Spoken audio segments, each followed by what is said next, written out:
एक्यूलीज tendinopathy की जो हमने स्टेज रिहेबिलिटेशन की स्टेज 1, 2, 3 देखी थी, उसकी समरी में 3 पार्ट्स, 3 फेजेस जो थे। पहला फेज जिसमें हमने 45 सेकंड्स के लिए अपने हील को रेज करके रखा हुआ था, उस पोजीशन को without any cheating movements maintain करके रखा हुआ था। उससे फेज के दौरान उम्मीद होती है कि आप अपना मसल मास इंक्रीज करेंगे, आपकी पेन कंट्रोल वाला लेवल आप अचीव करेंगे और आपके टेंडन के ऊपर जो इन्फ्लेमेशन हो रखा है वो धीरे धीरे कम हो जाएगा।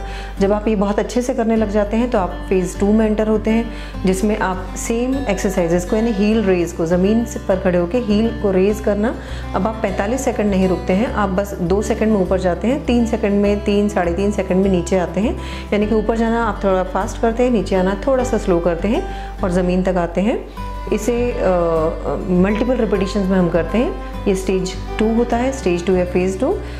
इसमें हमने बात की थी कि अगर ध्यान रखने में परेशानी हो तो हम सीढ़ियों पर हील को लगातार ऊपर रखते हुए चढ़ते जा सकते हैं, यानी आप हील टच नहीं करेंगे, सिर्फ सीढ़ी चढ़ते चले जाएंगे, तो आपका मूवमेंट भी मिमिक होगा और आपको अलग से हील को ध्यान रखने की ज़रूरत नहीं पड़ेगी। एक और बात इसमें हमने की थी कि रोज़ रात में आप एक आदत बनाएं। अगर आपको एक बार टेंडिनोपैथी हुआ है, खासकर एक्यूलीज मिड पोर्शन टेंडिनोपैथी जिसके लिए हमने ये सारी बात की थी, तो आप लाइफ लॉन्ग के लिए एक प्रैक्टिस बना सकते हैं कि सोने से पहले 1 सेट थकान तक आपको रोज़ करना है।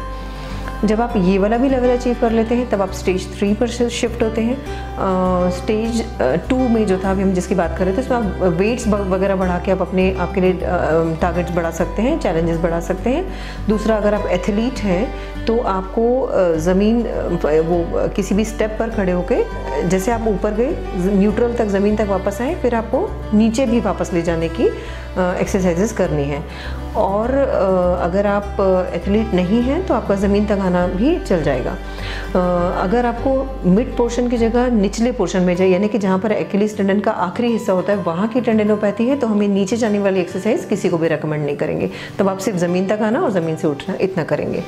तो ये आपका स्टेज 2 हुआ। स्टेज 3 में जब आप एंटर करते हैं तो आप अपनी कैपेसिटीज़ को और इंक्रीज़ करते हैं। अब तक कुछ हफ्ते बीत चुके होते हैं, आप पेन महसूस करना बंद कर चुके होते हैं, आप में थोड़ा पावर जनरेट हो चुका होता है आप उन मसल्स में। अब हमारा टारगेट होता है कि आपकी टेंडन को स्प्रिंग की तरह एक लोडिंग की आदत पड़े। तो अगर हम एक टेंडन की साइकिल में देखते हैं तो उसमें पहले लोडिंग होती है, एनर्जी इकट्ठी होती है और फर्दर एक्टिविटीज़ में एनर्जी रिलीज़ होती है। तो लोडिंग की आदत हम कैसे डालेंगे?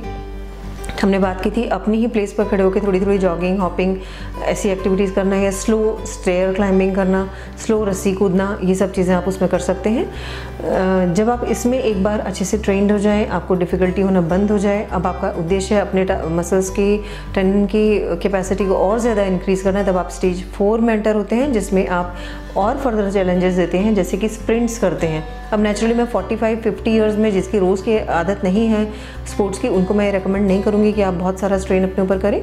आपको अपनी कैपेसिटी के हिसाब से, आपके डॉक्टर के एडवाइस के हिसाब से इन सब चीज़ों को फॉलो करना है।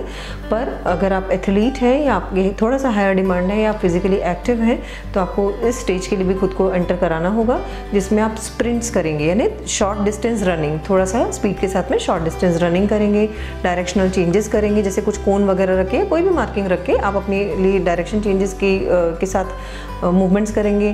फिगर ऑफ 8 में भागेंगे, जेड फिगर्स को मैनेज करते हुए आप बनाते हुए आप चलेंगे, भागेंगे, और थोड़ा सा फास्टर सीढ़ियाँ चढ़ना, फास्टर स्किपिंग करना, ये सारी एक्टिविटीज़ को आप करेंगे। ये आपकी स्टेज 4 यानी कि हाईएस्ट स्टेज है।